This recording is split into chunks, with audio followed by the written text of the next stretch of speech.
नमस्कार, आदाब, सत श्री अकाल, जय हिंद दोस्तों। आपका स्वागत है अपसल इंस्टीट्यूट में। आज हम लेके आए हैं फिजिक्स का Newton's law of motions and friction. इसे हम वन शॉट में करेंगे दोस्तों। सारे फॉर्मूले और सारे कॉन्सेप्ट हम यहाँ पे सीख लेंगे इस सीरीज में, ठीक है। चलिए आगे बढ़ा जाए। इसमें हम क्या क्या देखते हैं, ठीक है। आइए पहले इसको हम नीचे कर लेते हैं और जूम कर लेते हैं। फोटो को यहाँ कर लिया जाए और शुरू करते हैं, ठीक है दोस्तों। तो आज हम शुरू कर रहे हैं Newton's law of motion and friction के बारे में। तो न्यूटन्स लॉ ऑफ मोशन में और फ्रिक्शन में हम क्या सीखते हैं दोस्तों। पहले आता है लॉज ऑफ मोशन। क्या होता है laws of motion? Natural state of body define the help of velocity. जो नेचुरल स्टेट होता है बॉडी को किससे डिफाइन होती है दोस्तों? वो वेलोसिटी से डिफाइन होती है। स्टेट ऑफ रेस्ट, अगर कोई बॉडी रेस्ट में है तो उसका वेलोसिटी कौन जीरो हो जाएगा। स्टेट ऑफ यूनिफॉर्म मोशन, तो वहां पे वेलोसिटी क्या हो जाएगी दोस्तों? कांस्टेंट हो जाएगी। वेलोसिटी कांस्टेंट मतलब no force required to keep the object in same direction. वहां पे कोई फोर्स नहीं चाहिए होता है कि जिससे बॉडी एक ही डायरेक्शन में मूव करती रहे, ठीक है। जैसे यहाँ पे एक मैंने ब्लॉक लिया है, उसका मास m है और वो रेस्ट पे है, ठीक है। रेस्ट पे है, फिर इसके बाद वो कांस्टेंट वेलोसिटी से मूव कर रहा है, ये है, ठीक है। अगर नेट एक्सेलरेशन उसका जीरो है तो वो कांस्टेंट वेलोसिटी से मूव करेगा। कांस्टेंट वेलोसिटी से मूव करेगा सिर्फ एक ही डायरेक्शन में दोस्तों। आई होप यहाँ तक आपको समझ में आ गया होगा। चलिए आगे बढ़ते हैं। आगे क्या है, पहले से रख कर देते हैं तब आगे चलते हैं। तो चेंज इन स्टेट क्या होता है दोस्तों? चेंज इन स्टेट जो होता है दो तरह का होता है। एक रेस्ट स्टेट ऑफ मोशन में डिफाइन करता है, एक स्टेट ऑफ मोशन होता है दोस्तों जो रेस्ट होता है पहले, फिर इंक्रीज करता है स्पीड, फिर डिक्रीज करता है स्पीड और डायरेक्शन भी चेंज करता है। Force change in the state of body push और पुल। जो फोर्स चेंज करता है बॉडी को दोस्तों, वो या तो पुश करेगा या तो पुल करेगा, तो पुश या पुल, ठीक है। आइए आगे बढ़ते हैं। आगे क्या है, आगे हुए इनर्सिया। इनर्सिया के बारे में पढ़ेंगे। तो इनर्सिया से आप क्या समझते हैं दोस्तों? इनर्सिया इनर्सिया एक प्रॉपर्टी है ऑफ बॉडी की। Inertia a property of body due to which it opposes the cause of change in state of body. दोस्तों जो बॉडी जो बॉडी मूव कर रही है दोस्तों, अगर राइट डायरेक्शन में मूव कर रही है तो लेफ्ट में जाएगा, लेफ्ट डायरेक्शन में तो राइट में मूव करेगा। समझ रहे हैं, ये होता है, ठीक। Inertia is not a physical quantity. Inertia एक फिजिकल क्वांटिटी नहीं है दोस्तों। You can't measure the inertia, rest does not have unit और इनर्सिया डायरेक्टली प्रोपोर्शनल होता है किसके? मास के दोस्तों। समझ में आया? टाइप ऑफ इनर्सिया क्या होता है दोस्तों? टाइप ऑफ इनर्सिया ये दो तरह के होते हैं। इनर्सिया ऑफ रेस्ट या inertia of uniform motion. Uniform motion में दोस्तों एक स्पीड रहता है और एक डायरेक्शन, दोनों रहते हैं।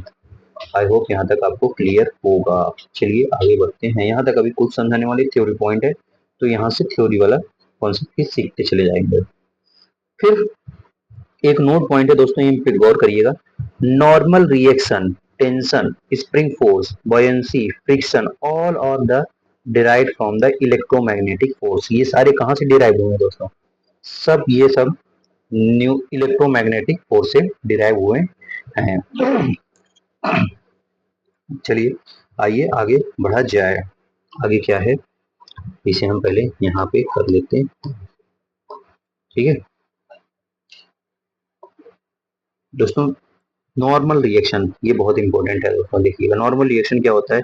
Act at a constant surface and perpendicular to the contact. दोस्तों कोई भी कोई भी सरफेस है उसके परपेंडिकुलर जो रहेगा, कोई भी बॉडी है उसके परपेंडिकुलर जो फोर्स लगेगा वो नॉर्मल फोर्स होता है। जैसे यहाँ पे देखिए एक मास है, इसके जो परपेंडिकुलर ये जो लग रहा है यहाँ पे एक ग्राउंड है, समझ लीजिए ये क्या है? ग्राउंड है। ग्राउंड के जो परपेंडिकुलर है यहाँ पे नॉर्मल लगता है, यही तो होता है नॉर्मल कॉन्टेक्ट फोर्स या नॉर्मल रिएक्शन दोस्तों। समझ में आ गया? आई होप यहाँ तक क्लियर होगा।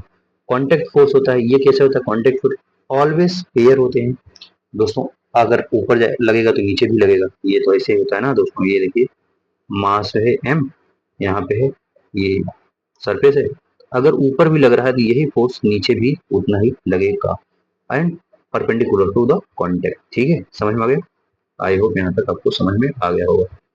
जो नॉर्मल होता है, हाई होता है एट स्ट्रॉन्ग, अगर नॉर्मल हाई है तो स्ट्रॉन्ग कॉन्टेक्ट है, अगर नॉर्मल रिएक्शन जो होता है हाई होता है तो वहाँ पे स्ट्रॉन्ग कॉन्टेक्ट है, वो पकड़ा है जब तक है। अगर नॉर्मल कॉन्टेक्ट लो है दोस्तों तो वो स्लीप कर जाएगा, वीक कॉन्टेक्ट होता है। अगर नॉर्मल नहीं है तो नो कॉन्टेक्ट, वहाँ पे कोई कॉन्टेक्ट नहीं, जैसे मेरा हाथ इस समय कोई कॉन्टेक्ट नहीं है। लेकिन जैसे अगर मैंने यहाँ पे ये लगा दिया बुक्स, तो ये बुक के रेस्पेक्ट में दोस्तों ये क्या है, बुक के रेस्पेक्ट में ये जो होता है ये कॉन्टेक्ट में होगा। ठीक, अगर अगर इसी के परपेंडिकुलर ले लिया जाए दोस्तों, अगर परपेंडिकुलर ले लिया जाए तो ये दोस्तों ये ज्यादा कांटेक्ट में आ जाएगा। ठीक है, अगर ये ऐसे से था, ऐसे मेरा हाथ मान लीजिए एक बुक्स में, या ऐसे ले लीजिए एक ये है, अब इसके ऊपर मैं हाथ लगा रहा हूँ तो यहाँ पे ये नॉर्मल परपेंडिकुलर है लेकिन ये वीक कांटेक्ट है। लेकिन अगर ऐसे करके अब मेरा यहाँ पे अब जो नॉर्मल लगेगा दोस्तों, ये पे जो होगा स्ट्रॉन्ग कांटेक्ट फोर्स होगा। समझ आ गया? आई होप यहाँ तक समझ में आ गया होगा। चलिए अब टेंशन की फोर्स की बात करते हैं। टेंशन फोर्स क्या होता है, ये भी इंपॉर्टेंट है दोस्तों के लिए। It away from contact point along the length of string, ये दोस्तों हमें अवे होता है किससे, कॉन्टेक्ट पॉइंट से and the length of string से। ठीक है, it it it in ideal string में massless is same at all point, massless same होता है सभी पॉइंट पे। दोस्तों समझ में आ गया? चलिए आगे बढ़ते हैं। अब दोस्तों बढ़िया पॉइंट आ गया है जिसे हम बोलते हैं Newton's first law. Newton's first law क्या होता है दोस्तों, ये हम क्लास 9 से पढ़ते आ रहे हैं। न्यूटन्स फर्स्ट लॉ क्या होता है? Newton's first law of motion जो होता है ये पहला बोलता है लॉ ऑफ इनर्शिया या लॉ ऑफ इक्वेशन, इसमें इक्विलिब्रियम में बात करते हैं। क्वालिटेटिव और डेफिनेशन ऑफ मोशन की बात करते हैं। इसमें क्या होता है दोस्तों, if summation net external force zero हो जाए तो उसका नेट एक्सेलरेशन बॉडी जो होगा वो भी जीरो होगा। इसका मतलब जो होगा दोस्तों, वेलोसिटी जो होगा कांस्टेंट हो जाएगा। वेलोसिटी क्या हो जाएगा, कांस्टेंट हो जाएगा। ठीक है, समझ में आ गया? इसमें क्या होता है, if net force acting on a body is zero, अगर नेट फोर्स एक्ट कर रहा है किसी बॉडी पे वो जीरो है, then it will continuous its state, तो वो अपने ही स्टेट में रहेगा। जैसे दोस्तों ये बॉक्स है दोस्तों, अगर इस पे कोई फोर्स नहीं लग रहा है तो अगर मैं इसको रेस्ट में रखा हूँ तो ये रेस्ट में रहेगा, अगर इसको मैं मूव करा रहा हूँ तो ये मूव करेगा until external force are applied. ठीक है, समझ में आ गया? यही तो बोलता है न्यूटन फर्स्ट लॉ, ये उसका ब्रॉड फॉर्म है। जैसे समेशन ऑफ एक्सेलरेशन जीरो है तो वेलोसिटी कांस्टेंट हो जाएगा, इसको मतलब है एक्सेलरेशन जो फोर्स है वो भी जीरो हो जाएगा, नेट एक्सटर्नल फोर्स। ठीक है, नेट फोर्स जो होगा अगर जीरो है देन बॉडी इक्विलिब्रियम होगा, बॉडी इक्विलिब्रियम है तो एक रेस्ट पे रह जाएगा, अगर रेस्ट है तो बॉडी रेस्ट पे रहेगा, अगर मूव कर रहा है दोस्तों वो कांस्टेंट वेलोसिटी से मूव करता रहेगा। आई होप यहाँ तक क्लियर हो गया होगा। चलिए अब आगे बढ़ते हैं। यहाँ से अगर इतना तक पढ़ लेंगे दोस्तों न्यूटन फर्स्ट लॉ, तो यहाँ से आपको एक बढ़िया टॉपिक पढ़ने को मिलेगा जिसे बोलते हैं एफबीडी। यहाँ एफबीडी बनाना सीख लीजिए कि एफबीडी कैसे किसी का बनाते हैं दोस्तों। अभी पहले ये पढ़ लीजिए, हम एक नेक्स्ट पेज लेंगे वहां पे आपको बढ़िया से बता दें। Separate the body, separate the body from the systems and represent it at it with point. दोस्तों जो मास दिया है, जो बॉडी दिया है उसको सेपरेट कर लीजिए और उसे पॉइंट से रिप्रेजेंट करिए। Identify all the forces acting on the body, और सभी फोर्सेस उस पॉइंट जितना लग रहा है उस मास पे सभी फोर्सेस नोट करिए या मतलब आइडेंटिफाई करिए। ठीक है, take component along the X axis and Y axis, और जो उसका कंपोनेंट होगा एक्स एक्सिस में और या वाई एक्सिस में उससे वो कंपोनेंट निकालिए। Apply Newton's first law and second law, अब उसमें Newton's first law and second law apply करिए। पहले हम फर्स्ट लॉ सीख रहे हैं, पहले फर्स्ट लॉ की ही बात करेंगे दोस्तों। ठीक है, फिर जब सेकंड लॉ वाला आ जाएगा तो सेकंड लॉ की बात करेंगे। तो देखिए यहाँ पे कुछ जैसे मैं कह रहा हूँ एक, थोड़ा नीचे से बनाएंगे तो ज्यादा बेटर रहेगा उसमें। समझ आ गया? देखिए यहाँ पे एक मास है कैपिटल एम, फिर इसके ऊपर भी एक मास है स्मॉल एम। ठीक है, पहले दो मास से ही लेते हैं तो समझ में आएगा। ठीक, अब इसके ऊपर एक फोर्स लगा रहा है, क्या लग रहा है, फोर्स लगा रहे हैं। ठीक है, समझ में आ रहा है? तो यहाँ पे पूछ रहा है, अब इसमें क्वेश्चन बनेगा दोस्तों, जो स्मॉल एम है उस पर कितना फोर्स लगेगा कि उसको साथ साथ चलने के लिए, साथ साथ चलने के लिए क्या फोर्स लगेगा दोस्तों। तो जिस पे पूछ रहा है तो उसका हम बना लेंगे दोस्तों। जैसे स्मॉल एम का पूछ रहा है तो स्मॉल एम का हम पहले पॉइंट मास ले लेंगे, समझ लेंगे ये एम है, स्मॉल एम है। ठीक है, अब इस पे कौन सा फोर्स लगेगा पहले वो देख लेंगे। पहले हम इसको रख यहाँ से थोड़ा सा समझ रहे हैं, ये हम समझ लेंगे क्या है, ये स्मॉल मास है। ठीक है, स्मॉल मास एम हुआ, स्मॉल एम। ठीक, अब इस पे कौन सा फोर्स लगेगा, पहले दोस्तों नॉर्मल लगेगा, नॉर्मल लगेगा। ठीक है, नॉर्मल बना दिया, यहीं पे नॉर्मल लग रहा है ना दोस्तों। ठीक है। फिर इसके बाद एक फ्रिक्शन फोर्स लगेगा, फ्रिक्शन फोर्स लगेगा किस डायरेक्शन में, तो इसको हम इससे मिटाना पड़ेगा मुझे। ये है एम, और यहाँ पे फ्रिक्शन फोर्स अपोजिट में लगेगा दोस्तों। समझ लीजिए ये रफ, ये रफ सरफेस क्या है, रफ सरफेस है, तभी तो साथ साथ चलेगा। ठीक है, फ्रिक्शन फोर्स लगेगा। अब यहाँ पे पूछ रहा है कितने फोर्स से ये आगे जाएगा, ये फ्रिक्शन, ये डैश पूछ रहा है कितने फोर्स से ये आगे जाएगा। तब यहाँ पे जब जो रहेगा तो आप निकाल सकते हैं ऐसे वैल्यू करके, पहले एफबीडी बनाना जान लीजिए, फिर इसके बाद आप निकालेंगे। अब अगर नेक्स्ट वाले पूछा जाए उस पे कितना फ्रिक्शन फोर्स लगेगा, तब इस पे कैसे लगेंगे, तो इसको भी हम एक बॉक्स मान लेंगे कैपिटल है। ठीक है दोस्तों, अब इसमें क्या लग जाएगा, इसका भी नॉर्मल प्लस मास लगेगा, वो वाला इसका वाला भी लगेगा ना दोस्तों, एमजी वाला भी लगेगा, और वो भी एक तो लग रहा है नॉर्मल, एक क्या लग रहा है नॉर्मल, और एक फोर्स और लग रहा है। ओके, यहाँ पे हम थोड़ा सा एक फोर्स तो लग रहा है नॉर्मल।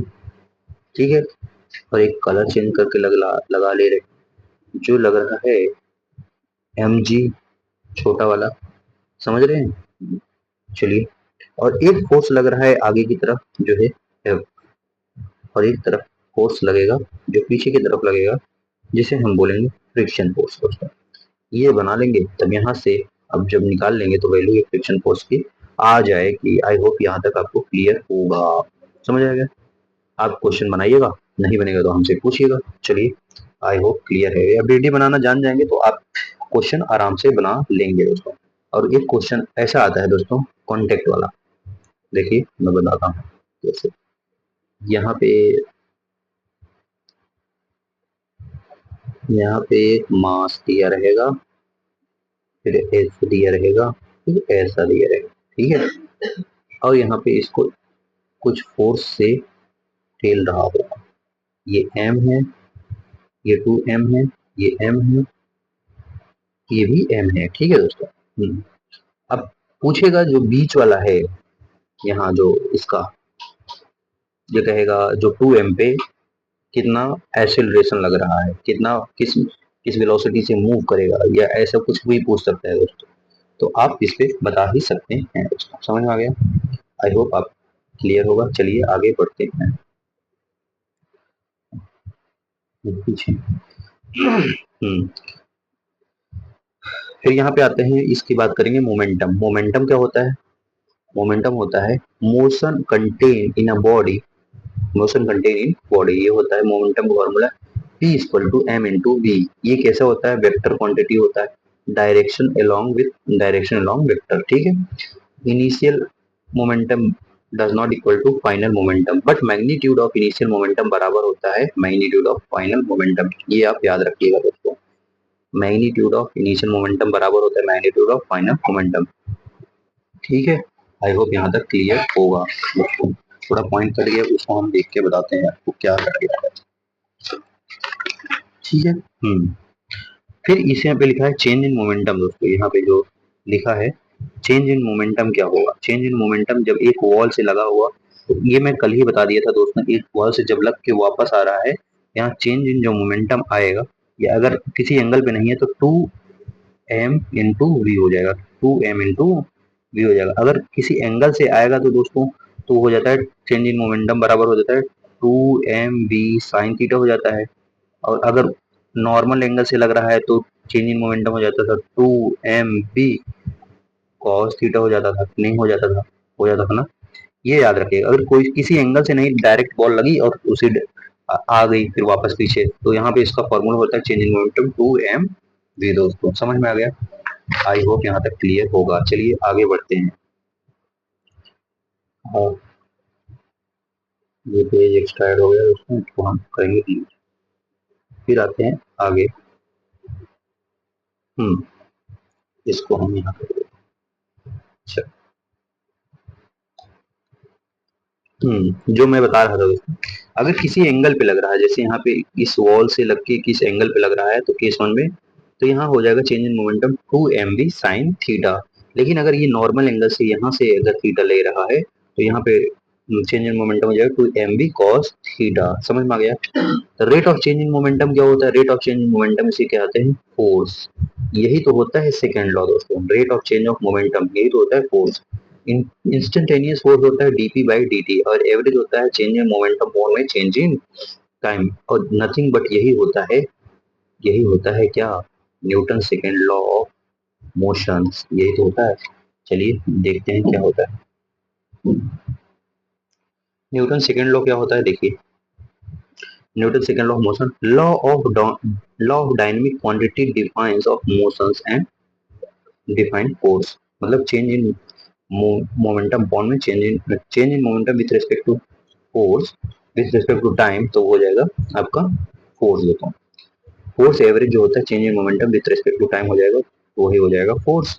यहाँ पे P final minus P initial change in time, या इसी को इंटीग्रेट कर दीजिए फोर्स के रेस्पेक्ट में, integration F D T upon में विथ रिस्पेक्ट टू टाइम, यही एवरेज हो जाता है। या ये तो हम आपको काइनेमेटिक्स में ही बता के आए थे।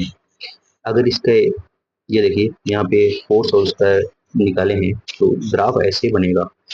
अब यहाँ पे देखिए फोर्स इंस्टेंटेनियस की बात करेंगे, F equal to D P by D T. Rate of change in momentum जो होता है स्लोप ऑफ पी टी, ये क्या होता है? Slope of P T. Force और टाइम होता है चेंज इन मोमेंटम, ये डायरेक्टली प्रोपोर्शनल होता है स्लोप के, ठीक है। F is directly proportional change in momentum.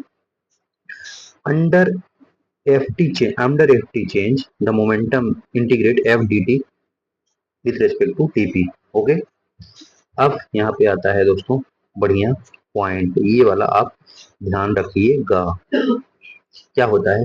F equal to mass into acceleration होता है, आपने पढ़ा है। ये कैसे आया बना दोस्तों, ये फॉर्मूला कैसे बना, एग्जैक्टली यही हम बात करेंगे। यहाँ पे सेकेंड लॉ बोलता है एफ इक्वल टू होता है चेंज इन मोमेंटम बॉन्ड में चेंज इन टाइम। तो चेंज इन मोमेंटम को लिख सकते हैं एम इंटू वी, इसको एम इंटू वी लिख सकते हैं। तो एक बार एम को कांस्टेंट रखिए डीवी बाई डी टी कर दीजिए, एक बार वी को कांस्टेंट रखिए डीएम बाई डी टी कर दीजिए। So F equal to M D V by D T plus V को कांस्टेंट रखिए डीएम बाई डी टी, ठीक है। यहाँ पे एक बार एम कांस्टेंट रहेगा, यहाँ पे डीवी बाई, एग्जैक्टली यही जो सोर्स होता है दोस्तों, यही यूज होता है रॉकेट में, अभी हम आगे बताएंगे। ये देखिए F equal to M D V by D T जो होता है, डीवी बाई डी टी को हम वहाँ काइनेमेटिक्स में बताए थे, हम लिख सकते हैं एसिलरेशन, मास इंटू एसिलरेशन हो जाएगा दोस्तों। समझ में आ गया? आई होप यहाँ तक क्लियर हो गया होगा। अगर मास वेरिएबल है, अगर मास वेरिएबल होता है दोस्तों, वो चेंज होता रहता है विद रिस्पेक्ट टू समथिंग, तब वहां पे क्या होगा देखिए, आइए बात करते हैं इसकी भी। देखिए, if mass variable but velocity constant, F V V D M by D T जो होता है, ये रॉकेट सिस्टम में होता है, ये जो मैं बता दिया, ठीक है।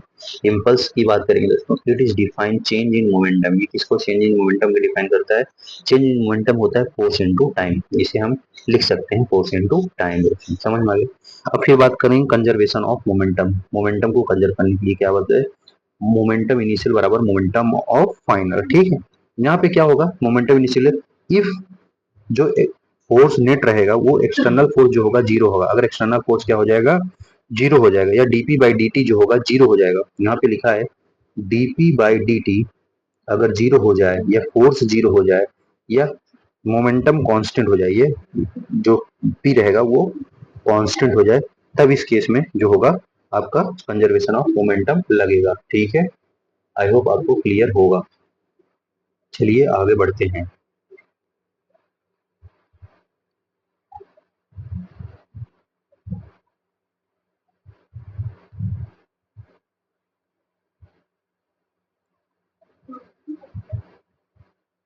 हम्म, पहले इसे नीचे लाएं, तब करते हैं रॉकेट प्रॉब्लम। दोस्तों रॉकेट प्रॉब्लम क्या होता है? एफ थ्रस्ट जो होता है V D M by D T होता है। अब यहाँ से एफ को हम लिख सकते हैं मास इंटू एक्सीलरेशन।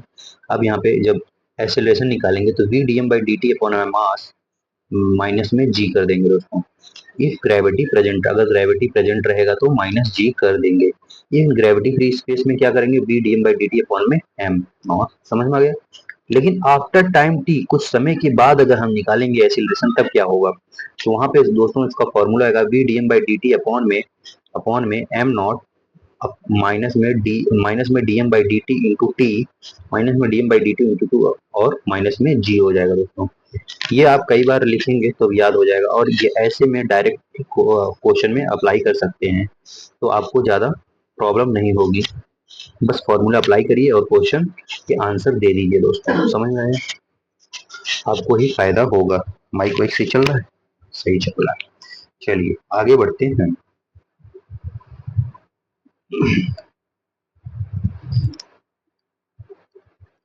आगे बात करेंगे दोस्तों क्या होगा,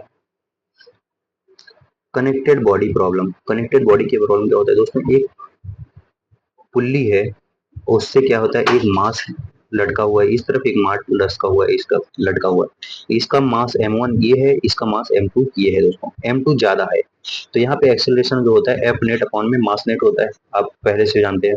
तो एक्सेलरेशन को एफ नेट अपॉन में मास नेट कर लेंगे, तो एक्सेलरेशन जो हो जाएगा m2, जिस तरफ ज्यादा मास है m2 माइनस m1 अपॉन में m1 प्लस m2 इंटू जी।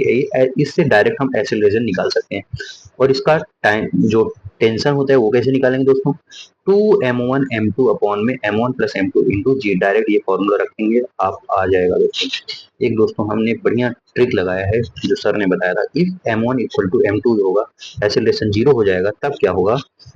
तब यहाँ पे m1 जो होगा जीरो हो जाएगा, आइसोलेशन बराबर हो जाएगा g के। ठीक है, समझ आ गया? अगर m1 बराबर m2, अगर इसको मतलब कोई क्वेश्चन में अगर अप्लाई करना होगा, अगर वहां पे ऑप्शन में दिया रहेगा तो वहां पे लगा देना m1 m2 m2, तो m1 इक्वल टू m2, तो यहाँ पे m1 इक्वल टू m2 रख दोगे तो जीरो आ जाएगा, तो m1 जीरो आ जाएगा, तो एक्सेलरेशन क्या हो जाएगा? g के बराबर। अगर m1 जो होगा वो जीरो के बराबर हो जाएगा तो एक्सेलरेशन g के बराबर हो जाएगा। ठीक, समझ आ रहा है?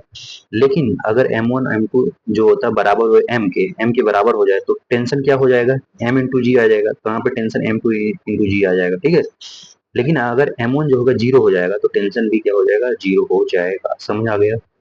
ये मतलब शॉर्टकट है ऑप्शन, ये कैसे कहते हैं, हिट एंड ट्रायल मेथड वाला यूज करके। ठीक है, ये बाद में लगाना जब इससे फॉर्मूले से ना आए तब। समझ रहा है? चलिए आगे बढ़ते हैं दोस्तों। एक प्लैंक है, प्लैंक नहीं है, एक मतलब बेंच है मान लीजिए, उससे पुल्ली लगा हुआ है कॉर्नर में, वहां लटका हुआ है मास m2, और एक मास है उसके बेंच के ऊपर m1। तो वहां पे एक्सेलरेशन जब निकालने का फॉर्मूला आता है दोस्तों, वहां पे एक्सेलरेशन भी इंपॉर्टेंट है दोस्तों। m2 इंटू जी, m2 इंटू जी, जो मास लटका हुआ है m2 इंटू जी अपॉन में m1 प्लस m2। तो यहाँ पे टेंशन जो होता है कैसे निकालेंगे?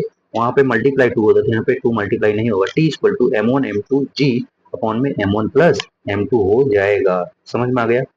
आई होप यहाँ तक क्लियर होगा आपको। चलिए अब आपके आगे बढ़ते हैं। अब आगे क्या है, पहले इसको हम रब कर देते हैं, मिटा दो। आइए आगे बढ़ते हैं। टेंशन इन रॉड दोस्तों, एक रॉड है, एक रॉड है। अरे यार ज्यादा ही बड़ा रॉड बन गया। चलिए रॉड बना दे रहे हैं। ठीक है, एक रॉड है, इसको हम कुछ इस तरह बना दे तो ज्यादा समझ में आएगा। ठीक, एक रॉड है, एक रॉड है। ठीक है, समझ में आ गया? अब इसमें टेंशन निकालना है, कैसे निकालेंगे? अगर मान लीजिए यहाँ पे फोर्स लग रहा है एफ लग रहा है, तो यहाँ पे निकालने के लिए फोर्स लगेगा, ये इसका लेंथ है एल, क्या है? एल लेंथ है। ठीक है, एक्स डिस्टेंस चेंज होगा तो टेंशन यहाँ पे निकलेगा F one minus x by L, F one by x minus L. तो एक्स क्या हो जाए? चेंज इन जो डिस्टेंस में उसमें चेंज आएगा वो होता है। ठीक है, समझ में आ गया? अब आते हैं पुल्ली सिस्टम की बात करते हैं दोस्तों। इसमें केस बनेगा, आप सारे केस अगर पढ़ लिए तो डायरेक्ट ही एज इट इज जो क्वेश्चन में आएगा वहां से डायरेक्ट ही आप निकाल सकते हैं। 7-8 केस हैं दोस्तों, उसे हम बताते हैं जल्दी से, और आप अपने माइंड में सेट कर लीजिए या कहीं भी लिख लीजिए, और बार बार उसे प्रैक्टिस करेंगे, क्वेश्चन अप्लाई करेंगे तो आपको याद हो जाएगा। चलिए देखते हैं। पहला है केस वन पुल्ली सिस्टम का। एक पुल्ली है, उसका मास m है, इस तरफ भी मास m है, दोनों मास बराबर है दोस्तों, दोनों मास बराबर हैं। दोनों मास बराबर हैं तो उसका एक्सीलरेशन जीरो होगा, किसी तरफ नहीं मूव करेगा। तो वहां पे जो आएगा जो दोस्तों, उसका जो टेंशन आएगा यहाँ पे, इसका ये जो नेट टेंशन होगा 2mg के बराबर होगा, यहाँ पे 2mg के बराबर होगा। समझ में आ गया? अगर m1 ग्रेटर है, अगर इसी सिस्टम में, अगर इसी पुल्ली में M1 जो होता है ज्यादा हो जाए M2 से, ठीक है, ये M1 है, यहाँ पे मान लीजिए M2 है, M1 ज्यादा हो जाए M2 से, तब यहाँ पे क्या हो जाएगा, acceleration equal to M1 minus M2 upon में M1 प्लस M2 इंटू जी, और tension equal to 2M1 M2 upon में M1 पर M2 M1 plus M2 into जी, ठीक है। और यहाँ पे नेट जो आएगा 2T आ जाएगा, एक टी इधर लगे एक टी इधर, 2T के बराबर हो जाएगा। समझ में आ गया, समझ में आ गया, आई होप यहाँ तक समझ में आ गया होगा। चलिए आगे बढ़ते हैं।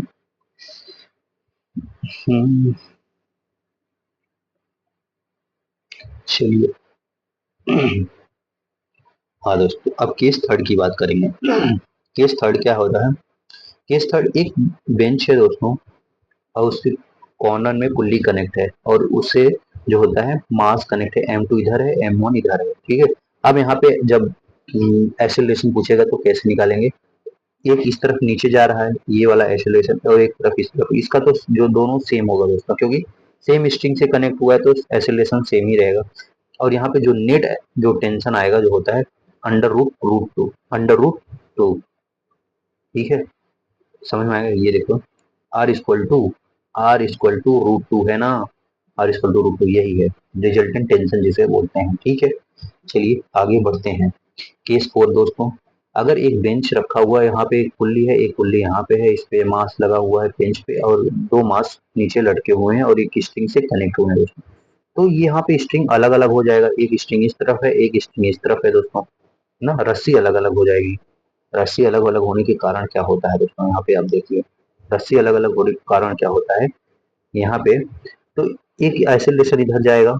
यहाँ पे देखिए एम केस दिया है M1 अगर ज्यादा है M2 से, M1 ये वाला ज्यादा है M2 से, तब क्या होगा, तो एक्सेलरेशन निकालने के लिए M1 माइनस M2 जो लटका हुआ मास है अपॉन में तीनों mass M1 plus M2 plus M3 into G करेंगे, तब ये एक्सेलरेशन आ जाएगा। अब यहाँ एक्सेलरेशन आ जाएगा, टेंशन फिर निकाल लेंगे दोस्तों, ठीक है, समझ में आ गया। फिर इसके बाद केस 5 की बात करेंगे। केस 5 कैसे निकालेंगे दोस्तों, अगर एक इंक्लाइन प्लेन दिया हुआ है, एक इंक्लाइन प्लेन दिया हुआ है दोस्तों, मतलब ऐसे देखो, कुछ इसको बड़ा करके बनाएंगे तब आपको समझ में आएगा। एक इंक्लाइन प्लेन दिया हुआ है, ठीक है, यहाँ पे एंगल थीटा है, यहाँ पे पुल्ली अटैच है दोस्तों, यहाँ से पुल्ली एक अटैच है जो एम मास लटका हुआ है यहाँ से, ठीक है। और एक जो होता है एम मास इस बॉक्स इंक्लाइन प्लेन पे रखा हुआ है। अब पूछ रहा है M2 इसे बोल देते हैं, इसे M1 बोल देते हैं। अब पूछ रहा है, क्या पूछ रहा है दोस्तों, यहाँ से M1 यहाँ का भी ज्यादा होगा M2 से, ठीक है। अब क्या होगा, पूछ रहा है कितना फोर्स से कितना एक्सेलरेशन पहले होगा, इसका एक्सेलरेशन क्या होगा, ठीक है। एक्सेलरेशन निकालने के लिए फॉर्मूला है A=M1 - M2 साइन थीटा, इसका तो यहाँ पे हो जाएगा M2 साइन थीटा, ठीक है, M2 जी इंटू साइन थीटा, यहाँ M1 जी हो जाएगा, ठीक है। तब यहाँ पे जी कॉमन निकल जाएगा, M1 माइनस M2 जी साइन थीटा अपॉन में M1 प्लस M2 इंटू जी हो जाएगा, ठीक है दोस्तों। आई होप यहाँ तक क्लियर हो गया होगा, समझ में आ गया। चलिए टेंशन की बात करेंगे। टेंशन क्या होता है, टेंशन जो होता है यहाँ निकालने के लिए फॉर्मूला इसका टेंशन में it is equal to M1 M2 इसका M1 M2 ब्रैकेट में 1 प्लस साइन थीटा इंटू जी अपॉन में M1 प्लस M2, ठीक है दोस्तों। M1 M2 ब्रैकेट में 1 प्लस साइन थीटा इंटू जी अपॉन में M1 प्लस M2 होगा। अब केस 6 की बात करेंगे। अगर दोनों तरफ दोस्तों इंक्लाइन प्लेन, ऐसे बड़ा सा इंक्लाइन प्लेन दोनों तरफ है, एक तरफ ये अल्फा है, एक तरफ यहाँ पे बीटा है, और यहाँ पे पुल्ली लगा हुआ है, और इस तरफ से एक यहाँ पे रखा हुआ है मास, एक यहाँ पे रखा हुआ है मास, और यहाँ से अटैच हुआ है, ठीक है। यहाँ पे भी इसको मान लेते हैं M1 है और इसको मान लेते हैं M2 है, ठीक है, नहीं इसको हम M1 ले रहे हैं, इसको M1 ले रहे हैं, इसको M2 ले रहे हैं, इसको M2 ले रहे हैं, ठीक है। ये M1 है, ठीक है, अल्फा वाला M1 है, ठीक है। अब यहाँ पे होगा ये टेंशन और ये होगा टेंशन, इस तरफ लगेगा, ठीक है। एक्सीलरेशन इस तरफ लगेगा क्योंकि M1 ज्यादा होगा, यहाँ पे केस में M1 ज्यादा होगा, क्या ज्यादा होगा, M1 ज्यादा है M2 से, ठीक है। M1 ज्यादा है M2 से, तो इस केस में क्या होगा, एक्सीलरेशन बराबर M1 साइन अल्फा, यहाँ पे M1 जी साइन अल्फा होता है, M1 जी साइन अल्फा होगा, यहाँ M2 जी साइन अल्फा होगा, M2 जी साइन बीटा होगा, सॉरी साइन बीटा होगा। M1 sine alpha minus M2 sign beta bracket में और फिर बाहर में जी अपॉन में M1 प्लस M2 हो जाएगा दोस्तों, M1 प्लस M2। अब इसका टेंशन निकालने का फॉर्मूला क्या होगा दोस्तों, टेंशन निकालने का फॉर्मूला ये भी याद करना होगा। अगर आप याद कर लिए तो सही है, नहीं तो फिर आपको लगाना ही पड़ेगा। टेंशन का फॉर्मूला यहाँ से निकालेंगे दोस्तों, M1 into M2, M1 into M2 bracket में sine alpha plus sine beta into जी अपॉन में M1 प्लस M2। समझ में आ गया, ये डायरेक्ट लगाएंगे, टेंशन वहां से आ जाएगा। फिर एक केस 6 है दोस्तों, एक केस 7 है, लास्ट केस है इसका आई थिंक। हाँ दोस्तों चलिए क्या होता है। अब यहाँ पे एक पुल्ली दिया हुआ, वहां पे दो मास एक तरफ M1 यहाँ पे लटका दिया है, M2 ये है, एम M2 M3 है दोस्तों, ठीक है, ये M3 है, क्या है ये M3 होगा, ये M2 यहाँ पे M1, ठीक है। अब यहाँ पे एक्सेलरेशन पूछा है, एक्सेलरेशन क्या होगा, एक्सेलरेशन इक्वल टू एम, यहाँ पे क्योंकि इसका नेट मास ज्यादा होगा, ये डाउनवर्ड, यहाँ पे नेट मास कम होगा, तो यहाँ पे M2 plus M3 minus M1 into जी अपॉन में M1 plus M2 plus M3, ठीक है। अब फिर अगर एक्सेलरेशन आ गया तो फिर अलग अलग टेंशन निकाल लेंगे दोस्तों। समझ में आ गया कि नहीं, आई होप आप यहाँ तक समझ गए हो गए, ठीक है। चलिए आगे बढ़ते हैं। Work done by tension must be zero, यहाँ पे work done tension must be zero होना चाहिए। तब क्या होता है, वर्क बराबर समेशन टी आई एक्स आई, जो टी आई और जो टेंशन है और जो डिस्प्लेसमेंट है, समेशन करेंगे तो बराबर हो, यह वर्क डन बराबर हो जाता है summation T delta V T T one V one T one V one, ऐसे समेशन चलता जाएगा, ठीक है। ये बराबर जीरो होता है, ठीक है। वर्क बराबर summation T A T into A हो जाएगा, ठीक है। टी से टेंशन, ए से एक्सेलरेशन, यहाँ टी से टेंशन, वी से वेलोसिटी, टी से टेंशन, एक्स से डिस्प्लेसमेंट हो जाएगा दोस्तों। समझ में आ गया, यहाँ पे वर्क बराबर जीरो होगा, ठीक है, तभी ऐसा केस पॉसिबल है। चलिए आगे बढ़ते हैं। हाँ दोस्तों एक बढ़िया क्वेश्चन आता है, यहाँ एक क्वेश्चन के फॉर्म में ही होता है जनरली, लेकिन मैं आपको यहाँ पे इसको केस के फॉर्म में बताऊंगा। देखिए एक यहाँ पे वो है, प्लेन है, यहाँ पे मास रखा हुआ है, क्या रखा हुआ है, मास, ठीक है। और यहाँ पे एक पुल्ली है जो v वेलोसिटी से चल रहा है, ठीक है, जो v वेलोसिटी से चल रहा है, और वो इससे अटैच है दोस्तों, ये इस मास से अटैच है। तो पूछ रहा है कि जो इसकी v वेलोसिटी होगी ये क्या होगी, ठीक है। तब यहाँ पे आप टेंशन को वो कर लीजिए, T one V one equal to T into V, इसका टी इंटू वी हो जाएगा, equal to T sine theta, इसका टी साइन थीटा वाला कंपोनेंट, ये यहाँ से एंगल थीटा था, यहाँ एक टी साइन थीटा हो जाएगा, एक टी कॉस थीटा हो जाएगा ऊपर, ठीक, T sine theta into V B. समझ में आ गया, T sine theta into V B, तो टी से टी कट जाएगा, तो यहाँ से वी बी बराबर हो जाएगा वी अपॉन में साइन थीटा। दोस्तों ये याद रखिएगा, डायरेक्ट क्वेश्चन में मतलब ये क्वेश्चन दिया रहेगा, डायरेक्ट आंसर आपको पता होना चाहिए, अगर ऐसे पता रहेगा तो आप कर लोगे, ठीक है। समझ में आ गया, आया कि नहीं। चलिए अब स्प्रिंग फोर्स की बात करते हैं दोस्तों। स्प्रिंग फोर्स क्या होता है, F इक्वल टू माइनस के एक्स होता है, ठीक है। यही हुक्स लॉ भी होता है, हुक्स लॉ भी यही बोलता है दोस्तों, फोर्स जो होता है वो माइनस के एक्स के बराबर होता है स्प्रिंग में, ठीक है। For pulley spring system, pulley spring system क्या होता है दोस्तों, देखिए एक बेंच है, वहां पे एक मास रखा हुआ है M1 और एक मास है M2, जो स्प्रिंग से अटैच होके एक पुल्ली से कनेक्ट है, और उसका पूछ रहा है एक्सीलरेशन क्या होगा, एक्सीलरेशन उस केस में क्या होगा। दोस्तों हमने आपको बताया है जो जिसमें मास लटका होता है वही कर लेते हैं, तो यहाँ पे एक्सीलरेशन बराबर हो गया M2 इंटू जी, जो मास लटका हुआ है इंटू जी अपॉन में M1 प्लस M2, और टेंशन इस केस में आएगा M1 इंटू M2 अपॉन में M1 प्लस M2 इंटू जी। यहाँ टेंशन बराबर होता है के इंटू एक्स, या टेंशन को हम फोर्स बोलते हैं ना दोस्तों, टेंशन बराबर के इंटू एक्स, तो यहाँ से एक्स जो स्प्रिंग में जो चेंज आएगा वो चेंज कितना होगा, टेंशन बाई के जो कांस्टेंट वहां पे क्वेश्चन में दिया रहेगा, तो यहाँ से चेंज आ जाएगा M1 इंटू M2 इंटू जी अपॉन में के प्लस में, तो मतलब ब्रैकेट में के ब्रैकेट में M1 प्लस M2 हो जाएगा, ठीक है दोस्तों। आई होप यहाँ तक आपको समझ में आ गया होगा, नहीं समझ में आएगा तो हमसे पूछिएगा। चलिए आगे बढ़ते हैं, क्या है आगे है frame of reference. Frame of reference क्या होता है दोस्तों, मैं कल ही बता चुका था लेकिन आज फिर बताऊंगा। फ्रेम ऑफ रेफरेंस जो हम काइनेमेटिक्स में बताए थे, यहाँ पे दोस्तों इनर्शियल फ्रेम ऑफ रेफरेंस होता है, एक non inertial frame of reference. Inertial frame of reference क्या होता है, फ्रेम विच आर रेस्ट और मूविंग यूनिफॉर्म, ऐसा फ्रेम जो रेस्ट हो या मूविंग यूनिफॉर्म में हो, ठीक है। दूसरा विच आर एक्सिलरेटेड और रोटेटिंग विद इनिशियल फ्रेम। दोस्तों एक नॉन इनर्शियल फ्रेम जो रोटेट कर रहा है, एक्सीलरेशन कुछ उसका एक्सीलरेशन है और जो रोटेट कर रहा है तो वो नॉन इनर्शियल फ्रेम में है, और एक एक्सीलरेटेड फॉर्म जो मूव कर रहा है लेकिन रेस्ट में है, ठीक है, या तो कांस्टेंट वेलोसिटी से है वो, या वो रेस्ट में है, तो वहां पे इनर्शियल फ्रेम हो जाएगा। समझ में आ गया। अब दोस्तों बहुत इंपॉर्टेंट कॉन्सेप्ट आता है जिसे सूडो फोर्स बोलते हैं। क्या बोलते हैं? Pseudo force. ये क्या होता है? It is apparent force, it is used to explain motion of object in non inertial frame। हाँ ये बहुत इंपॉर्टेंट है दोस्तों। शेडो फोर्स कब यूज होता है? जब नॉन इनर्शियल फ्रेम होता है तब यूज करते हैं, जब बॉडी मूव करती रहती है कुछ एक्सीलरेशन से कुछ उससे, तब वहां पे हम शेडो फोर्स लगा के हम डिफाइन करते हैं। जैसे दोस्तों एक कार होती है, कार मान लीजिए क्या है, कार एक ट्रक है, मान लीजिए क्या है, ट्रक है, ठीक है। यहाँ पे मैंने लगाया है कुछ बॉब एक गेंदा लगा दी है, समझ लीजिए एक बॉल, ठीक है, और उसकी एक्सीलरेशन ए है दोस्तों, एक्सीलरेशन ए है।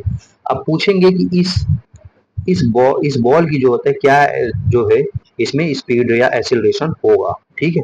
तो इस केस में दोस्तों हम स्यूडो फोर्स का इस्तेमाल करते हैं। ऐसे डायरेक्ट तो लगाएंगे तो बहुत लंबा केस बनेगा, लेकिन स्यूडो फोर्स लगा लेंगे तो हम आसानी से कर पाएंगे। तो ऐसे इसका क्या होता है, यहाँ पे कुछ एंगल पे बना लेता है दोस्तों, कुछ एंगल ऐसे आता है थीटा में, ठीक है, ये एंगल थीटा हो जाता है, ये बॉब हो जाता है, यहाँ पे लगेगा एम जी, यहाँ पे लगेगा एम जी, ठीक है।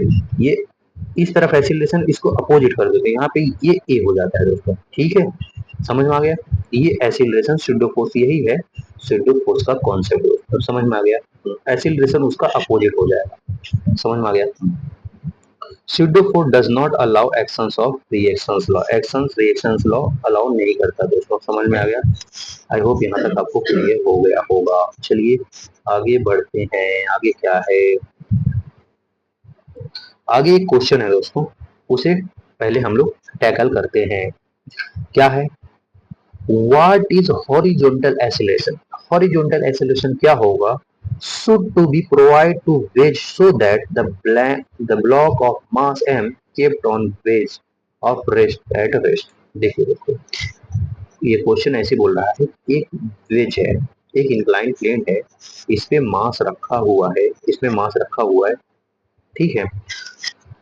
इसका एक्सीलरेशन क्या होना चाहिए, इसका एक्सीलरेशन क्या होना चाहिए जिससे ये मास जो है ये गिरे ना, या ऐसे मतलब इस तरफ बना देते हैं जिससे क्लियर बने। इसका एक्सीलरेशन क्या होना चाहिए जिससे ये मास जो है गिरे ना। इस केस में दोस्तों इसका जब सॉल्व करेंगे A equal to G sine theta upon में कॉस थीटा आता है, साइन थीटा अपॉन में कॉस थीटा, इसी को हम बोलते हैं या जी टैन थीटा। तो एक्सीलरेशन बराबर होता है जी टैन थीटा। इसका आंसर क्या होगा? यहाँ पे जो एक्सीलरेशन बराबर आएगा जी टैन थीटा दोस्त, ये याद करे रहिएगा। इतना एक्सीलरेशन रहेगा, ये equal to G tan theta रहेगा, तो वो ये जो मास है ये गिरेगा नहीं दोस्तों, ये गिरेगा नहीं। समझ में आ गया? आई होप यहाँ तक क्लियर होगा। ये आप डायरेक्ट क्वेश्चन में लगा सकते हैं दोस्तों, अगर ऐसा क्वेश्चन मिले जहाँ पर इंक्लाइन प्लेट है तो क्वेश्चन पूछे कि कितना एक्सीलरेशन रहेगा, वो मास जो है रेस्ट पे रहेगा, तो आप ये डायरेक्ट फॉर्मूला लगा सकते हैं, वहाँ पे थीटा रख के आंसर आप निकाल सकते हैं। आई होप मैं यहाँ तक समझ में काबिल हूँ आपको। चलिए पहले से मिटा देते हैं, यहाँ पे इसका आंसर हम लिख देते हैं E equal to G tan theta. समझ में आ गया? चलिए आगे बढ़ते हैं। आगे क्या है दोस्तों? हाँ दोस्तों, अगर वही मास अगर फ्री फॉल हो रहा है, अगर फ्री फॉल हो रहा है तब क्या होगा? मतलब यहाँ पे इंक्लाइन पे प्लेन है, ठीक है, अगर वहां से गिर रहा है, फ्री फॉल हो रहा है, ऐसे धीरे धीरे गिर रहा है, ठीक है, तब वहां पे उसका एक्सीलरेशन क्या होगा? तो वहां पे एक्सीलरेशन जी अपॉन में टेन थीटा हो जाएगा, जी अपॉन में वन अपॉन जी अपॉन में टेन थीटा। तो वन अपॉन में टेन थीटा आप जानते हो जी अपॉन में कॉट थीटा हो जाता है, जी अपॉन में कॉट थीटा हो जाता है, ये आप डायरेक्ट याद रखिएगा दोस्तों, ठीक है, जी अपॉन में कॉट थीटा हो जाता है। अब हम लेमिस थ्योरम की बात करेंगे। लेमिस थ्योरम क्या होता है दोस्तों? यहाँ पे मैं बना रहा हूँ, ये देखिए तीन फोर्स लग रहे हैं, F1 है, यहाँ पे अल्फा होगा, ठीक है, यहाँ F2 है, ये है F2, यहाँ पे होगा बीटा, यहाँ पे F3 है, ये होगा गामा दोस्तों, ठीक, गामा। F1 के सामने जो एंगल होगा दोस्तों, F1 sine alpha, F2 sign beta, F3 sign gamma दोस्तों, यही होगा लैमिस थ्योरम, इसी को बोलते हैं लैमिस थ्योरम। आई होप यहाँ तक क्लियर होगा। ठीक है दोस्तों, चलिए आगे बढ़ते हैं। क्या है आगे, अब आगे नेक्स्ट कॉन्सेप्ट पे आगे हैं जिसका नाम है फ्रिक्शन। क्या नाम है? फ्रिक्शन। क्या होता है फ्रिक्शन? चलिए, which opposes the relative motion or tendency to relate relative motion। दोस्तों जो जिस चाल में हम चल रहे हैं उसे अपोज करें, जैसे हम यहाँ से चल रहे हैं इस तरह से, इसको अपोज करें मतलब जाने ना दे, वही होता है रिलेटिव मोशन। ठीक है, किसी भी डायरेक्शन में हो सकता है, वो अपोजिट भी डायरेक्शन में हो सकता है, आपके आ, आगे भी जो हो सकता है, पीछे भी डायरेक्शन में हो सकता है दोस्तों। ठीक है, जरूरी नहीं हमेशा पीछे ही क्वालिटी हो, पीछे का ही हो, आगे आगे साइड में ही लग सकता है फ्रिक्शन फोर्स। समझ गए? अब फ्रिक्शन फोर्स क्या होता है? फ्रिक्शन फोर्स दो तरह का होता है, तो एक स्टैटिक फ्रिक्शन, एक काइनेमेटिक फ्रिक्शन। ठीक है, जैसे आप अगर चल रहे हो, आपके जो टो होते हैं, फिंगर होते हैं, वहां पे जो फ्रिक्शन फोर्स लगते हैं दोस्तों, वो आगे की तरफ लगता है, वहां पीछे नहीं लगता। अगर पीछे लगता तो आप लोग चल ही नहीं पाते, आगे लगेगा, जैसे आप आगे की तरफ मूव कर सकते हो। समझ में आ गया? अब यहाँ पे हम फ्रिक्शन की बात कर रहे हैं, एक स्टैटिक एक फ्रिक्शन। स्टैटिक फ्रिक्शन क्या होता है? Object is at rest, object कहाँ पे रहेगा? रेस्ट पे रहेगा। काइनेमेटिक फ्रिक्शन क्या होता है? Object is about to move, यहाँ पे ऑब्जेक्ट अब इस अवस्था में आ गया है कि वो अब यहाँ से मूव कर सकता है। ठीक है, ऑब्जेक्ट इस अवस्था में आ गया, अब यहाँ से वो मूव कर सकता है। एंगल ऑफ फ्रिक्शन क्या होता है? tan alpha. दोस्तों एक यहाँ पे ब्लॉक ले लीजिए, यहाँ से एक नॉर्मल लगेगा, आपको पता है नॉर्मल के यहाँ वेट लगेगा, फिर यहाँ पे पीछे की तरफ, ये पीछू की तरफ यहाँ पे फ्रिक्शन फोर्स लगेगा। अब यहाँ पे जो ये एंगल जो बन रहा है अल्फा होता है अप्लाइड फोर्स, यहाँ पे अप्लाइड एक फोर्स रहेगा, तो यहाँ पे टेन अल्फा जो होता है, टेन लैम्डा जो होगा एफ एल अपॉन में tan theta equal to perpendicular upon base होता है, परपेंडिकुलर ये हो गया और इसके बेस ये हो गया न्यूटन। ठीक है, टेन, तो ये एफ एल इंटू एन, तो इसी को हम म्यू एस बोलते हैं। क्या है? Mu S. तो हम लैम्डा बराबर हो जाएगा टेन इनवर्स म्यू एस। समझ में आ गया? म्यू एस जो है स्टैटिक फ्रिक्शन। अब एक क्वेश्चन है दोस्तों, इसे याद करिए, which of the following self adjusting force, ऐसा कौन सा फोर्स है जो अपने आप को एडजस्ट करता है? स्टैटिक फ्रिक्शन होता है कि काइनेमेटिक्स? तो आप आंसर देंगे स्टैटिक फ्रिक्शन जो होता है वो सेल्फ एडजस्टिंग फोर्स होता है, अपने आप को आगे बढ़ाता है, पीछे करता है, ऐसे अपने आप को एडजस्टमेंट करता है। ठीक है, चलिए आगे बढ़ते हैं। फिर आगे है मैक्सिमम फ्रिक्शन फोर्स, किसमें होता है? Maximum friction force limiting friction force होता है। ठीक है, अब यहाँ पे फोर्स मिनिमम कैसे निकालेंगे? Mu equal to M G upon में, mu equal to M G upon में under root mu square plus one होता है। Mu equal to M G, F equal to mu mu M G upon में root में mu square plus one होता है। ठीक, angle of repose क्या होता है? Angle of repose tan theta बराबर म्यू होता है, tan थीटा बराबर म्यू होता है, यहाँ theta equal to tan inverse mu हो जाएगा। ठीक है, angle of repose theta equal to angle of friction lambda के बराबर हो जाएगा। आई होप यहाँ तक आपको समझ में आ गया होगा। ठीक है दोस्तों, समझ में आया? चलिए आगे बढ़ते हैं। आगे क्या है इसी पे, हाँ दोस्तों, अब एक इंक्लाइन प्लेन है। क्या है? एक इंक्लाइन प्लेन है। ठीक है, अब वहां पे मास रखा हुआ है एम, और इस ये जो है फ्रिक्शन यहाँ पे है, फ्रिक्शन प्रेजेंट है, तब वहां पे एसिलरेशन निकालने का क्या फॉर्मूला होगा? दोस्तों हम डायरेक्ट एसिलरेशन निकाल सकते हैं यहाँ से। एसिलरेशन होता है जी साइन थीटा माइनस म्यू के, म्यू जो होता है स्टैट, म्यू के जो होता है काइनेटिक फ्रिक्शन होता है, म्यू के इंटू कॉस थीटा, म्यू के इंटू कॉस थीटा दोस्तों। ठीक है, ये इस तरफ देखिए, इस तरफ बॉडी मूव करेगा, इसके अपोजिट में फ्रिक्शन फोर्स लगेगा दोस्तों। समझ में आ गया? A equal to G sine theta minus mu के कॉस थीटा, यहाँ पे एसिलरेशन लेस देन जी हो जाएगा, एसिलरेशन लेस देन जी हो जाएगा। चलिए अब नेक्स्ट क्वेश्चन पे बात करेंगे। इफ वी वांट, अगर हम चाहते हैं प्रिवेंट डाउनवर्ड स्लीपिंग, जो नीचे आ रही है, जो ये बॉडी नीचे आ रही है उसको हम बचाना चाह रहे हैं, तो मिनिमम अपवर्ड फोर्स रिक्वायर्ड, कितना अपवर्ड फोर्स लगाएं कि वो रुक जाए? देखिए दोस्तों कुछ नहीं, ऐसा है, एक मास है जो यहाँ नीचे आ रही है एम जी साइन थीटा से, एम जी साइन थीटा से, इस पे कितना फोर्स लगाएं, कितना मिनिमम फोर्स लगाएं कि वो अपवर्ड तरफ जाए? The minimum force required, upward force required, मतलब the minimum upward force required, मतलब कितना अपवर्ड फोर्स रिक्वायर्ड चाहिए तो वो बॉडी रुके, वहीं पे रुक जाए। ठीक है दोस्तों, वांट डाउनवर्ड स्लीपिंग, अगर ये डाउनवर्ड स्लीपिंग हो रहा है तो कितना फोर्स लगाएं तो वो अब वहीं पे रुकी रहे। तो यहाँ पे जो उसका फॉर्मूला है दोस्तों मिनिमम फोर्स लगाने का, क्या है, एफ मिनिमम जो होगा M G sine theta minus mu K M G cos theta. समझ में आ गया। यहाँ पे अगर आप एम जी कॉमन ले लेंगे तो यहाँ आ जाएगा एम जी कॉमन आ जाएगा, तो यहाँ पे हो जाएगा साइन थीटा माइनस म्यू के कॉस थीटा। समझ में आ गया। यही तो होगा ना, आई होप यही तो होना चाहिए। हाँ यही होता है। समझ में आ गया। ये डायरेक्ट आप कर सकते हैं। और आगे बता देते हैं, चलिए क्या है। ये बॉडी इज प्रोजेक्टेड अपवर्ड, अगर बॉडी को अपवर्ड प्रोजेक्ट किया है अलोंग द इंक्लाइन प्लेन, तब अगर मान लीजिए एक बॉडी है, यहाँ से इसे फेंका जा रहा है, ठीक है, तब यहाँ पे एक्सेलरेशन क्या लगेगा, तो वहाँ पे acceleration equal to A bracket में G sine theta plus mu के कॉस थीटा, ए ब्रैकेट में G sine theta A bracket में ए बराबर जी ब्रैकेट में mu sine theta plus mu के कॉस थीटा। ठीक है, याद रहेगा। ये आप डायरेक्ट लगाएंगे आपका आंसर आ जाएगा, घबराने का नहीं। चलिए अब बात करते हैं किसकी, दोस्तों अब बात करेंगे पुल्ली विद फ्रिक्शन। मान लीजिए एक टेबल है, वहां पे एक मास रखा हुआ है, इस टेबल पे कुछ फ्रिक्शन होगा दोस्तों। ये है m1 मास और यहाँ पे लगेगा m2 मास, ठीक है। m2 मास यहाँ पे ज्यादा रहेगा, ठीक है। तो एक्सीलरेशन यहाँ निकालने का फॉर्मूला होगा m2 minus mu m1 into जी अपॉन में m1 प्लस m2, ऐसे है ना। ब्रैकेट में m2 माइनस म्यू जो फ्रिक्शन रहेगा इंटू m1 इंटू जी अपॉन में m1 प्लस m2, ठीक है।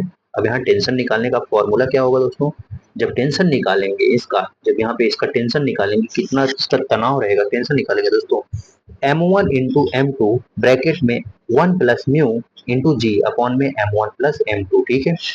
एक जो down m1 into m2 bracket में 1 प्लस म्यू इंटू जी अपॉन में m1 प्लस m2 रहेगा, ठीक है। समझ में आ गया। आइए आगे बढ़ते हैं दोस्तों, आगे क्या है, आगे बढ़िया क्वेश्चन है, इसे हम देखते हैं दोस्तों। देखिए दोस्तों, जो याद करने वाला है हम याद करा दे रहे हैं, अगर आप इसे डायरेक्ट याद करेंगे और ये फॉर्मूले में लगाएंगे तो एग्जैक्टली आपका आंसर आ जाएगा। लेकिन आप कहेंगे हम कितना याद करें, दोस्तों आप जितना याद कर सको याद कर लो, क्योंकि वहां पे नीट में जो होता है समय का खेल होता है। अगर आप याद कर रहोगे डायरेक्ट लगाओगे तो आ जाएगा आंसर, नहीं याद करोगे फिर उसे सॉल्व करोगे तो लंबा समय चला जाएगा। बेटर है आप याद करे रहो और उसमें डायरेक्ट क्वेश्चन में अप्लाई करो, ठीक है।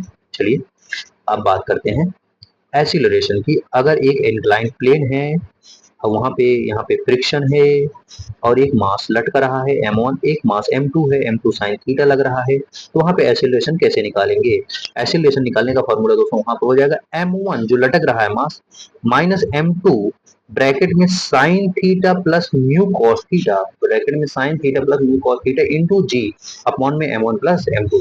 सिंपल है, m1 माइनस m1 आइसोलेशन निकालने के लिए m1 माइनस m2 ब्रैकेट में sine theta plus mu cos theta into जी अपॉन में m1 प्लस m2। याद कर लोगे ना, याद कर लेना।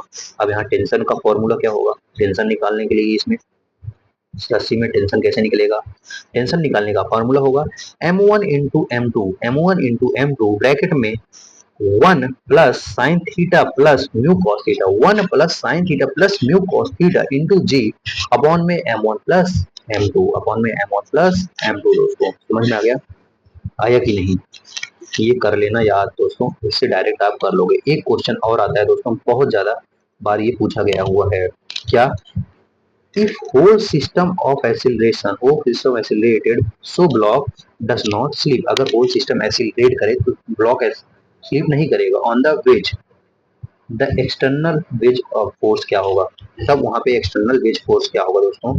इसका इसका फोर्स का फॉर्मूला आएगा यहाँ पे F इक्वल टू होता है दोस्तों mg अपॉन में cos थीटा, इतना लगाओगे तो mg अपॉन में cos थीटा, इतना लगाओगे फोर्स दोस्तों, तो जो एक्सटर्नल फोर्स है वो स्लिप नहीं करेगा, जो इतना फोर्स लगाओगे तो स्लिप नहीं करेगा। समझ में आ गया है कि नहीं, ठीक है। whole system accelerate so block does not slip on the wedge, अरे यही है यार, वहां पे एक्सेलरेशन निकाले थे, ये थीटा है, ये मास है, ठीक है, एक इंक्लाइन प्लेन समझ लीजिए। अब यहाँ पे ऐसा कितना फोर्स लगाएं कि जितना वो स्लिप ना करे, वहां पे एक्सीलरेशन निकाले थे, ठीक है, मतलब जी अपॉन में ten G into tan theta. अब यहाँ पे फोर्स निकाल रहे हैं तो एम जी अपॉन में कॉस थीटा हो जाएगा, एम जी अपॉन में कॉस थीटा, याद रखिएगा दोस्तों। समझ में आया, आया कि नहीं? चलिए आगे बढ़ते हैं, आगे बढ़ते हैं, आगे बढ़ते हैं, आगे बढ़ते हैं, आगे बढ़ते हैं, आगे बढ़ते हैं, आगे बढ़ते हैं। चलिए हाँ दोस्तों आते हैं, क्या होता है देखिए, मैंने यहाँ पे एफबीडी बनाया हुआ है, एक मास है M2, एक मास है M1, तो इस पे लग रहा है फोर्स एफ मैक्स। ठीक है, एफ मैक्स की वैल्यू पूछ रहा है क्या होगा। तो कई बार ऐसे डायरेक्ट क्वेश्चन पूछ लेता है, ऊपर कितना फोर्स मैक्सिमम लगेगा कि जिससे वो ब्लॉक उसके साथ साथ मूव करे, उसके साथ साथ मूव करे। ठीक है, या कह सकते हैं कि कितना ऊपर वाले ब्लॉक मैक्सिमम फोर्स लगाएं जिससे नीचे वाला भी ब्लॉक मूव करे। ठीक है, तो एफ मैक्स बराबर होता है M1 प्लस M1 अपॉन में M2 M1 plus M1 upon में M2 plus one, M1 upon में M2 into one, M1 upon में ये वाला M1 अपॉन में M2 plus one into mu M1 G, into mu M1G। याद रखेंगे force maximum कितना होगा, जिसपे पूछ रहा है, जिसपे पूछ रहा है वो लगेगा M1 अपॉन में M2 plus one into mu M1G।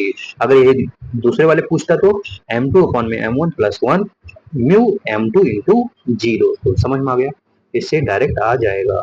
हाँ दोस्तों, एक नोट पॉइंट करके लिखा है, आप इसे ध्यान रखिएगा। क्या है स्टेटमेंट पूछता है, limiting force of static force depends upon the area of contact. क्या limiting force area of contact पे डिपेंड करता है?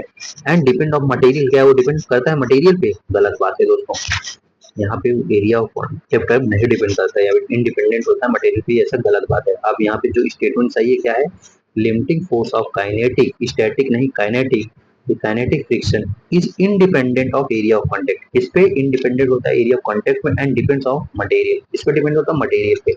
ये सही बात हो जाएगी दोस्तों, समझ में आ गया? आई होप यहाँ तक मैं समझा सका हूँ आपको, सारे पॉइंट्स मैं यहाँ पे क्लियर कर दिया हूँ दोस्तों। यहाँ तक आने के बाद, यहाँ तक आने के बाद, यहाँ तक आने के बाद सारे पॉइंट क्लियर हो जाते हैं, और फिर हम छुट्टी के कगार पे आ जाते हैं दोस्तों। फिर इसके बाद क्या करते हैं हम लोग, क्या करते हैं, आपको बड़ा सा थैंक यू देते हैं यहाँ से तक रिवीजन करने के लीजिए, हमसे रिवीजन करने के लीजिए। ठीक है यार, एक गोला सही से नहीं बनता, सीख जाऊंगा। राजा बाबू की स्माइल, नमस्कार।